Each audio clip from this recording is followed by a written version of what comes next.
정말 예수님과 인격적인 관계를 맺으며 신앙생활을 했지만은 정작 이 복음을 믿고 예수님을 구주로 믿어서 거듭남을 경험하고 영접한 때는 19살 때 좀 신비로운 체험을 하게 되었습니다. 그때 이 예수님을 영접하고 회개하고 나니까 주님의 사랑이 얼마나 큰지 이 말할 수 없는 그 기쁨과 감사와 이 하나님의 그 영광스러운 세상 모든 게 다 새롭게 보이기 시작을 했습니다. 하늘 위로 지나가는 구름을 봐도 새롭고 길가의 나무에 떨어지는 낙엽들만 봐도 마음이 얼마나 그렇게 감사하고 기쁜지 모릅니다. 모든 것이 아름답게 보이고 하나님께서 만드신 세계가 이처럼 아름답고 신비로울 수 있을까 이런 생각을 하면서 하나님을 찬양하게 되었습니다. 그런데 저만 그런 생각을 한 게 아닙니다. 용혜원 목사님의 시를 보면 제가 느꼈던 비슷한 감정을 표현을 했습니다. 그대를 사랑한 뒤로는이라는 시를 잠깐 제가 읽어드립니다. 그대를 사랑한 뒤로는 내 마음이 그리도 달라질 수 있을까요? 보이는 것마다 만나는 것마다 어찌 그리도 좋을까요? 사랑이 병이라면 오래도록 알아도 좋겠습니다. 그대를 사랑한 뒤로는 내 영혼이 그리도 달라질 수 있을까요? 온 세상 모두 아름다워 보이는 것마다 만나는 것마다 어찌 그리도 좋을까요? 사랑의 불꽃이라면 온 영혼을 다 사두어도 좋겠습니다. 흔히 사람들은 사람이 행복하게 살려면 세상이 달라져야 된다 이렇게 말합니다. 자신을 둘러싼 환경이 뒤바뀌기만 하면 행복이 저절로 굴러올 것처럼 생각을 합니다. 얼핏 보면 이런 생각은 어느 정도는 맞는 이야기 같습니다. 하지만 이런 일은 현실적으로 불가능할 뿐만 아니라 이치에도 어긋난다는 것을 우리는 한번 새겨둘 필요가 있습니다. 왜냐하면 사람이 달라지지 않으면 절대로 세상이 달라지는 법이 없습니다. 또 세상이 달라진다고 해도 사람의 마음이 변화되지 않으면 아무런 소용이 없습니다. 오늘날 현대사회의 물질 문명을 보게 되면 참 살기에 편안한 세상이 되었지만 마음의 평안은 온통 빼앗긴 채 살아가는 이들이 참으로 많습니다. 분명히 세상은 풍요롭고 좋아졌는데 여전히 사람들은 상실감을 아는 채 불행하게 살아가는 사람들이 많다는 것입니다. 예전보다 환경은 좋아지고 있는데 자꾸만 불행한 사람들이 늘어난다는 것은 이것은 패러독스한 일이 아닙니까? 그 이유가 무엇인가? 세상은 변해가지만 사람은 변하지를 않습니다. 인간은 아무리 교육을 좋게 받고 멋지게 꾸며도 실상은 죄인에 불과합니다. 예레미야서 17장 9절 말씀에 만물보다 거짓되고 심히 부패한 것은 마음이라. 인간의 마음이 이 세상보다도 훨씬 더 부패했다는 것입니다. 그래서 인간은 스스로의 힘과 능력으로는 절대로 그 노력으로 거룩하게 스스로 변화될 수가 없습니다. 예레미야 13장 23절 말씀에 굿수인이 그 피부를 표범이 그 반점을 변할 수 있느뇨 라고 말했습니다. 이것은 사람의 본래부터 지닌 죄의 문제를 어찌할 수가 없다는 말씀입니다. 굿수인, 이 흑인이 어떻게 피부를 백색으로 바꿀 수 있겠으며 표범이 어떻게 그 반점을 없앨 수가 있겠느냐. 이런 점에서 인간 역시 죄인이기 때문에 죄의 문제를 스스로 해결할 수 없는 것을 우리는 인정해야 합니다. 어떤 분은 그래도 성실하게 노력하면 인간이 죄를 짓지 않고 선하게 살면 살 수 있지 않겠습니까? 살면서 죄를 배워서 그렇지 원래는 어린아이였을 때는 천진난만하지 않습니까? 이렇게 반문할 수도 있습니다. 그러나 역으로 생각해보게 되면 인간이 정말로 노력만 하면 죄를 짓지 않을 수가 있겠는가? 정말 인간이 선하게 살아갈 수 있겠는가? 인간은 어린아이 상태에서는 죄를 짓지 않는가? 정말 인간이 마음만 먹으면 얼마든지 죄의 영향력을 받지 아니하고 자유롭게 그렇게 의인처럼 살아갈 수가 있겠는가? 그것은 절대로 불가능하다는 것입니다. 하나님의 원하는 기준에 인간은 도달할 수가 없습니다. 물론 금요철 때 말씀드렸던 것처럼 인간의 윤리적인 삶, 우리가 사람으로서의 선행을 행할 수 있겠지만 본질 자체가 죄가 없이 하나님께서 원하시는 거룩한 신분으로서의 하나님의 기준에 합당한 선을 행할 수는 하나님의 영광을 위한 선을 할 수가 없다는 것입니다. 인간의 죄의 본성은 교육이나 지식으로 완전하게 되지 않습니다. 그 증거가 무엇이냐 하면 이 시대가 다 고학력 시대 아닙니까? 그러면 당연히 범죄가 줄어들어야 마땅하죠. 아무리 문명지수가 높아져도 범죄지수가 감소가 되지는 않습니다. 더욱더 범죄율만 높아지고 있습니다. 게다가 많이 배운 사람일수록 똑똑한 사람일수록 범죄가 훨씬 더욱 진화되고 있습니다. 그래서 더 많은 사람이 고통을 받고 공익에 해를 가합니다.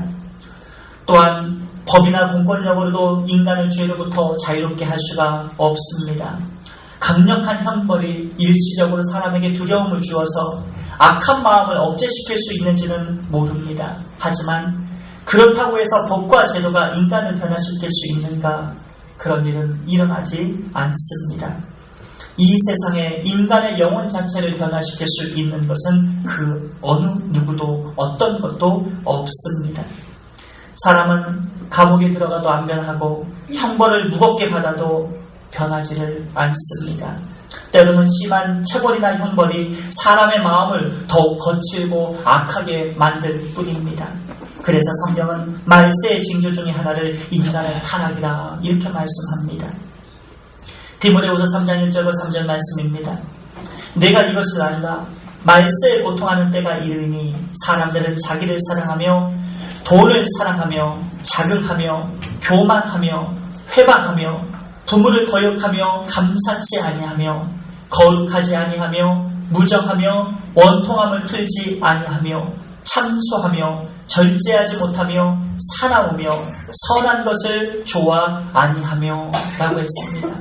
이처럼 지금 우리가 살아가는 이 현대 세상은 점점 악해져만 가고 사람들은 더욱 불행한 삶으로 치닫고 있는 것입니다.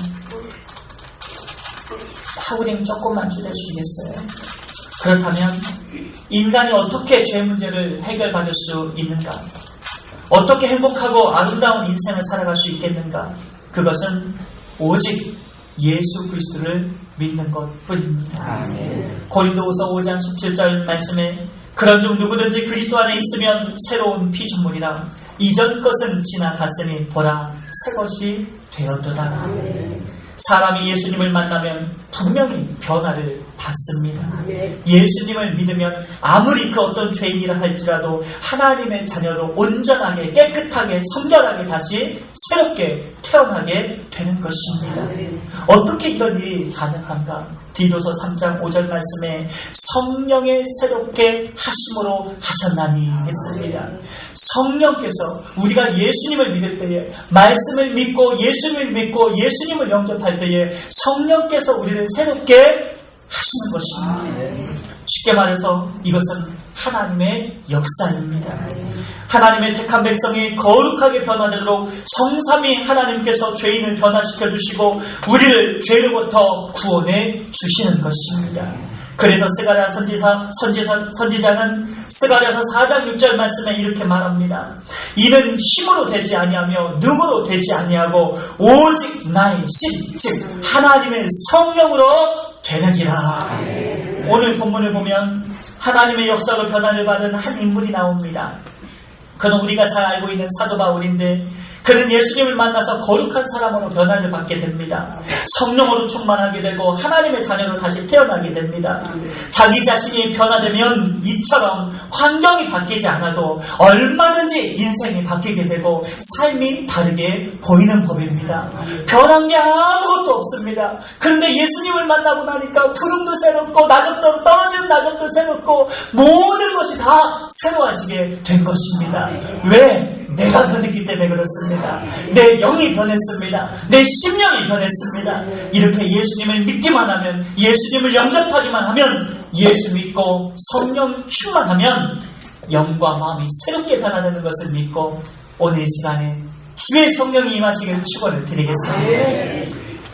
예를 들면 하박국 선지자가 1장 서두에서 하나님께 뭐라고 질문을 하는고 하니, 하나님 어째서 의인이 이렇게 고난을 받아야 합니까? 하나님 무엇 때문에 저 악한 갈대아인들이 저렇게도 형통하고 우리들은 하나님의 백성인데 이렇게 고통스럽게 살아갑니까? 하박국서 1장 4절 말씀에 하박국이 말합니다. 이는 악인이 의인을 애워쌌으므로 정의가 굳게 행하여 지민이이다. 하나님 아무리 주변을 둘러봐도 이 세상에 정의가 없습니다. 악하고 잔인하고 무지막지한 사람들이 이렇게 세상을 정복해 나가고 잘 되고 있는 것 같은데 이렇게 하나님 뜻대로 살려고 하는 우리 하나님의 선민 백성들은 왜 이렇게 고통 속에서 이렇게 짓밟히며 살아가야 합니까? 이해가 되지 않습니다. 속상한 마음에 답답한 마음에 기도합니다. 그랬더니 하나님께서 2장 4절 말씀에 그에게 뭐라고 말씀하시는 거 아니? 보라 그의 마음은 교만하여 그 속에서 정직하지 못하지만은 그러나 의인은 그의 믿음으로 말미암아 살리라.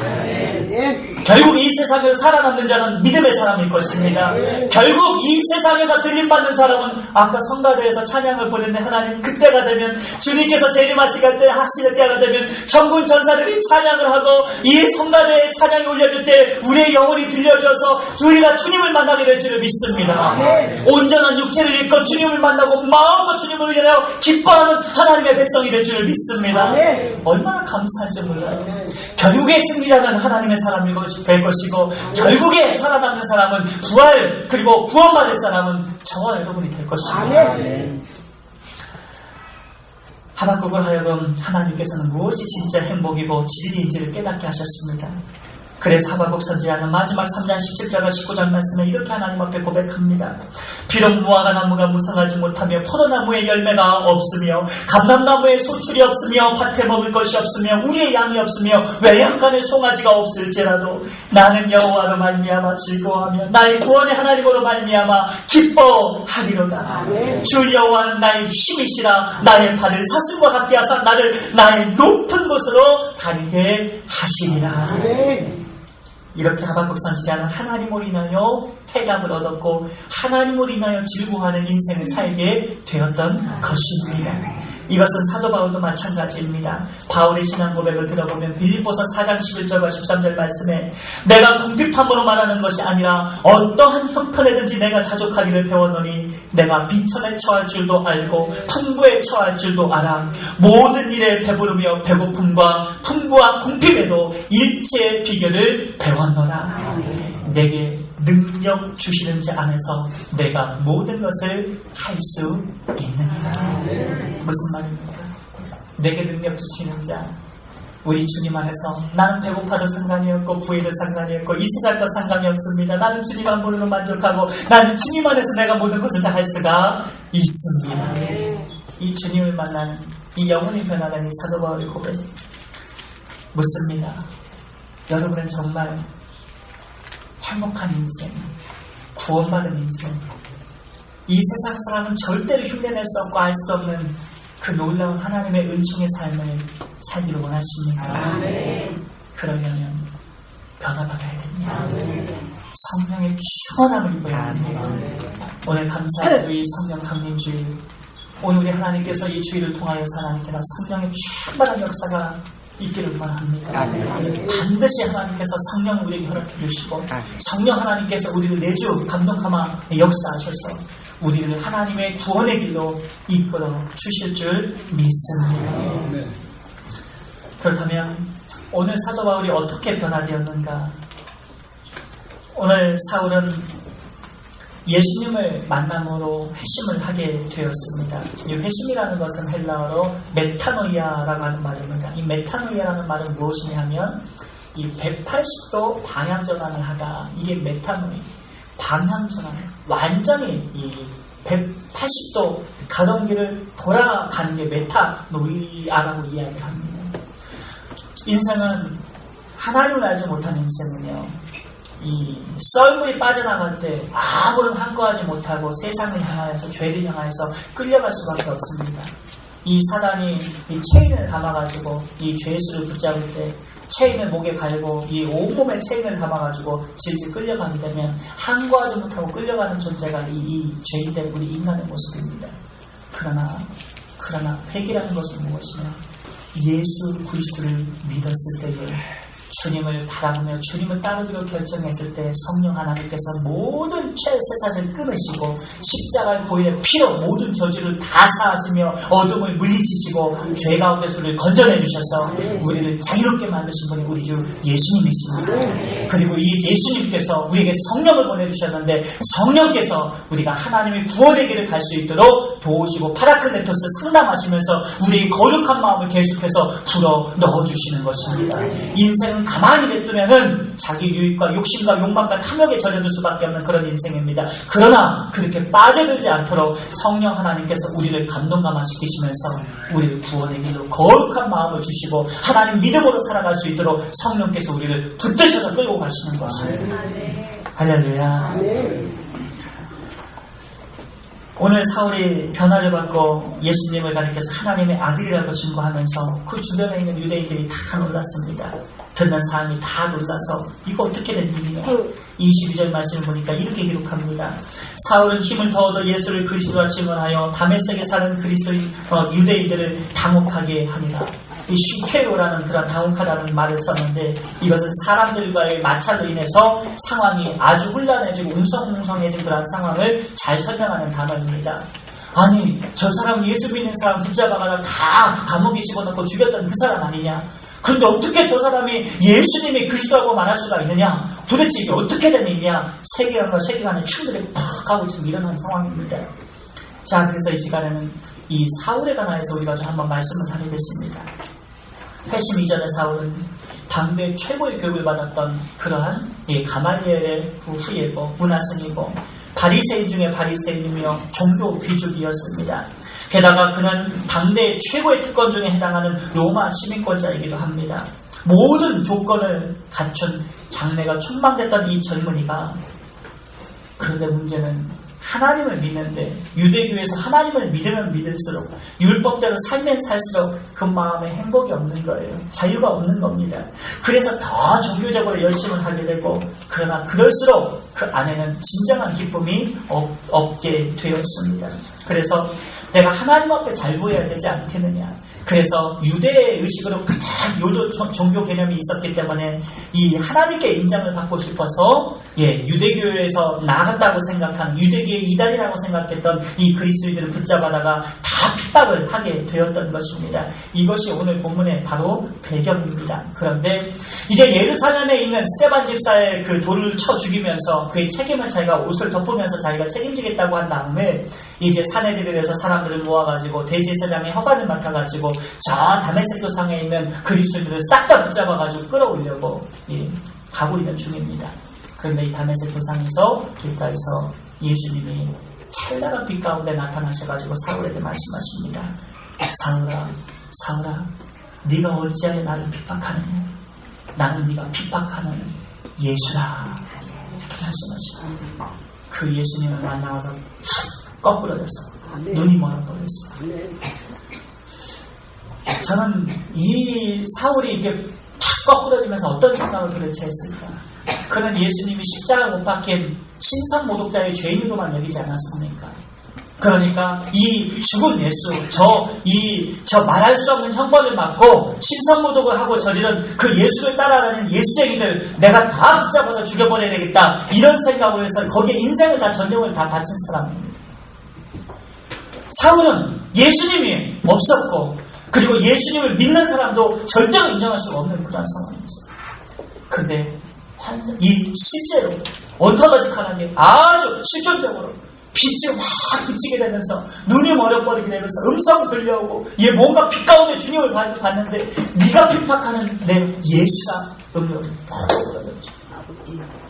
부들부들 떨렸을 겁니다. 이거 도대체 어떻게 된 것이냐. 예수님이 진짜 메시아였던가? 구약에서 예언된 그분이 바로 예수님이었던가? 주님, 내가 이렇게 평생 동안 구약을 공부하고 평생 동안 이 하나님의 말씀을 달달달 외우면서 내가 하나님께 영광 올려드리기 위해서 내가 이렇게 교회를 핍박했는데 이것이 어마어마한 하나님 앞에 죄를 지었던 것입니까? 부들부들 떨리면서 어떻게 할 줄 몰랐을 것입니다. 이 사울이 예수님을 만나고 회심을 한 다음에 제가 잘못했습니다. 제가 몰라서 그랬습니다. 주님, 제가 죽을 죄를 졌습니다. 그러면서 회개를 한 다음에 이제 예수님만을 전하는 사람이 되어야 됩니다. 예수님이 구약에 말씀하신 메시아이신 것을 내가 죽을 때라도 죽을 때까지 이 진리를 전해야 되겠다. 이렇게 마음을 먹습니다. 그리고 AD 67년 네로 황제 때에 그는 로마 군병들에게 붙들려서 참수형, 목이 달아나는 그런 참수형을 당하며 순교를 하게 됩니다. 사랑하는 성도 여러분, 무엇이 이렇게 이 사울의 인생을 바꿨는가? 그것은 바로 예수님입니다. 복음이 바꿨습니다. 놀라운 사실은요, 오늘 이 시대에도 복음을 믿고 예수님을 만나면 예수님이 우리 인생을 바꿔놓으십니다. 모든 걸 다 바꿔놓으십니다. 한두 가지 바뀌는 게 아니라 우리의 존재됨을 아예 바꿔버리십니다. 내가 전에 알던 내가 아니라 하나님 안에서 새롭게 다시 태어나게 되는데, 이 새롭게 리버스 거듭나게 되면 놀라운 하나님의 인생으로 사명이 준비되어 있고 그의 존재됨을 통해서 하나님께서 영광을 받으시게 됩니다. 어떻게 해서 이렇게 180도 바뀌었는가? 그가 부활하신 예수님을 만나고 바뀌었는데, 그리고 하나님의 작정하심에 따라서 기다렸다는 듯이 성령께서 훅 하나님의 영이 들어오셔서 그의 모든 영혼부터 생각과 모든 인생 목적까지 그리고 인격까지 다 훅 바꿔버리셨습니다. 이것이 어떻게 가능하냐? 우리 스스로는 우리 스스로 절대로 못 바꿉니다. 작심삼일 뿐이에요. 내가 아무리 노력해도 내 영혼 못 바꿉니다. 내 인격됨 절대 바꾸지 못합니다. 그러나 우리를 만드시는, 우리를 창조하신 하나님께서 하나님의 영이 우리 안에 들어오시면 우리를 바꿔놓으시고 죽음 가운데 살려내시고 그리고 저주 가운데 있는 자를 주님께서 축복의 사람으로, 의의 사람으로, 구원받은 사람으로 신분 변화를 겪게 만드시고, 이것이 우리가 하는 것이 아닙니다. 하나님이 하십니다. 아나니아는 다메섹에 사는 주님의 제자인데, 아나니아가 기도하던 중에 예수님으로부터 또 환상을 말씀을 받습니다. 내용인즉슨 예수님께서 사울이라고 하는 자가 있는데 그가 교회를 핍박하던 자니라. 그가 저 다메섹 돌산에서 예수를 만나고 그 충격으로 말미암아 눈이 멀고 식욕을 전폐하며 지금 기도하는 가운데 있으니 아나니아야, 빨리 가서 저 사울에게 가서 그에게 전도하고 그에게 안수 기도를 해줘라. 이렇게 말씀을 받습니다. 사람 생각으로는요, 여러분, 우리가 아나니아라면 우리가 사울 앞에 당장 못 달려갑니다. 왜냐하면 지금까지 사울이라는 사람은 예수 믿는다는 사람만 딱 붙잡아다가 다 감옥으로 보내서 죽이지 않았습니까? 어떻게 보면 이것이 하나의 전략으로 생각할 수도 있습니다. 이슬람에 보기엔 타키야라는 그런 전략이 있어요. 거짓말하는 겁니다. 그게 교리예요. 어떻게 하는지 무슬림을 만들려면 거짓말로 해가지고 사람을 속입니다. 그리고 딱 이슬람으로 들어왔을 때 그때부터 가차없이 폭력을 휘두릅니다. 그래서 여성들이 처음에는 좋아가지고 이 무슬림을 만들려고 돈 갖다 주고 다 갖다 바칩니다. 그러다가 딱 결혼만 하면 그때부터 목을 날려버립니다. 무시무시한 종교입니다. 아마 이런 생각을 했을 거예요. 아나니아도 저렇게 자기가 예수 믿겠다고 나한테 이렇게 접근해가지고 저 사람들한테 지금 위장전술로 그랬다가 한번 갔다가 안수기도 해주면 싹 붙잡혀가지고 내 목도 달아나는 거 아니겠는가. 하지만 지금 이 아나니아는 누구의 환상을 봤습니까? 예수님이 직접 말씀하셨어요. 다른 사람이 전했다면 이 사람 안 들었을 것입니다. 우리 아버지 하나님은요, 하나님 택한 백성을 구원하시기 위해서 필요하면 말씀하십니다. 하나님 역사하십니다.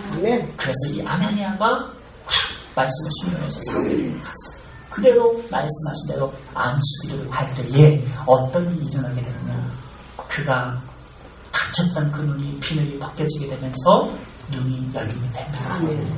그리고 성령의 충만한 역사가 사울에게 역사하게 된 것이고, 그래서 이 사울은 제일 먼저 영혼이 변화를 받게 됩니다.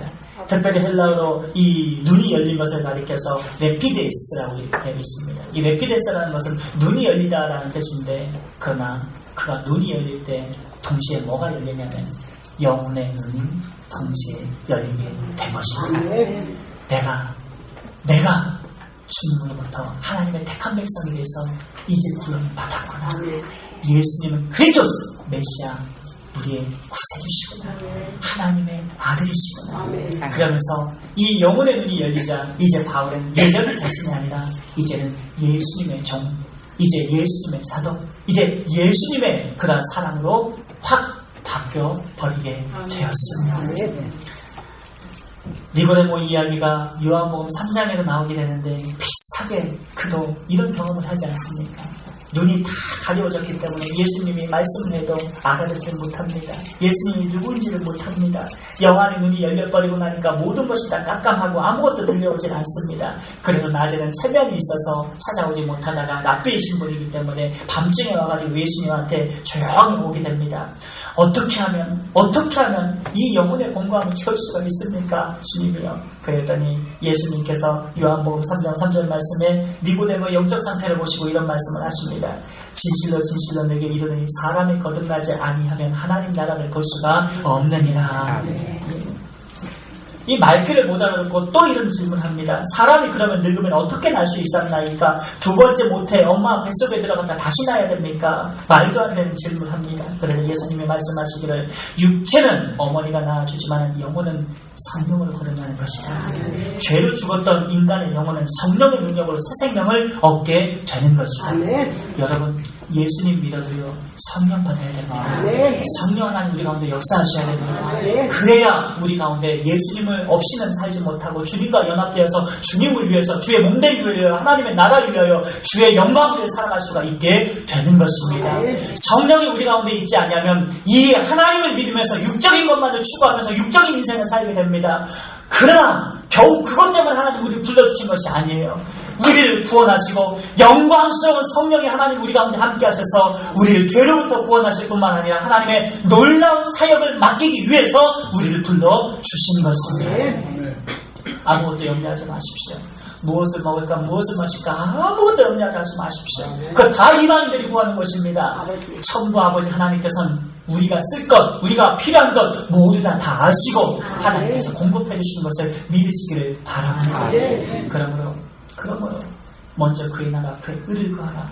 그래야 이 모든 것을 너희에게 더 하시리라. 그래서 이 성 어거스틴도 예수님을 만난 후에 이런 고백을 합니다. 당신의 품 안에 안기기 전까지 내 영혼은 창평함이 없었나이다. 예수님을 만나고 나서 모든 영적인 방황이 다 끝나게 된 것입니다. 전 이 시간에 여러분에게 말씀드립니다. 우리의 모든 방황, 그것이 영적인 방황이든 육적인 방황이든 상관없이 어수레한 모든 방황은 이 시간 예수님을 믿고 성령 하나님 우리가 모셔서 방황을 끝낸 인생이 되십시다. 그리고 비전에 붙들려서 하나님 소원에 붙들려서 살아가는 하나님께 붙들려 이끌림 받는 복 있는 인생이 되시기를 주의 이름으로 축원을 드립니다. 아멘. 이렇게 이 사울은 예수님을 만나고 나서 영혼이 변화되니까 이 인생의 목적이 바뀌어버리게 됩니다. 그는 예전에는 세속적 가치를 추구하면서 모두들 최고여야만 했습니다. 세상의 부귀와 권세와 명예, 지식 등을 추구하는 인생이었습니다. 그래서 쉽게 그 애를 핍박할 수도 있었습니다. 그러나 그가 성령의 충만함을 입은 다음에 빌립보서 3장 7절과 9절 말씀에 뭐라고 고백을 하는 거 아니 이렇게 고백합니다. 그러나 무엇이든지 내게 유익하던 것을 내가 그리스도를 위하여 다 해로 여길 뿐더러 또한 모든 것을 해로 여김은 내 주 그리스도 예수를 아는 지식이 가장 고상함을 인함이라. 아멘. 내가 그를 위하여 모든 것을 잃어버리고 배설물로 여김은 그리스도를 얻고 그 안에서 발견되려 함이니 내가 가진 의는 율법에서 난 것이 아니요 오직 그리스도를 믿음으로 말미암은 것이니 곧 믿음으로 하나님께로서 난 의이라. 아멘. 인생의 가치관이 바뀌어버렸어요. 이제 오직 예수가 된 것입니다. 아멘. 그리고 예수님 외의 것들은 다 배설물처럼 여기게 된 겁니다. 여러분 천국 갈 때는 다른 거 필요한 거 아닙니다. 천국 갈 때 우리가 돈을 얼만큼 쌓아놨고 우리의 지위가 우리가 명예가 우리가 권력 천만의 말씀입니다. 예수 그리스도의 의밖에는 하나님께서 보시는 것이 없습니다. 우리는 그리스도를 인생의 목적으로 알고 오직 죽으나 사나 예수님을 붙들며 살아가는 의의 삶을 살아가야 될 줄을 믿습니다.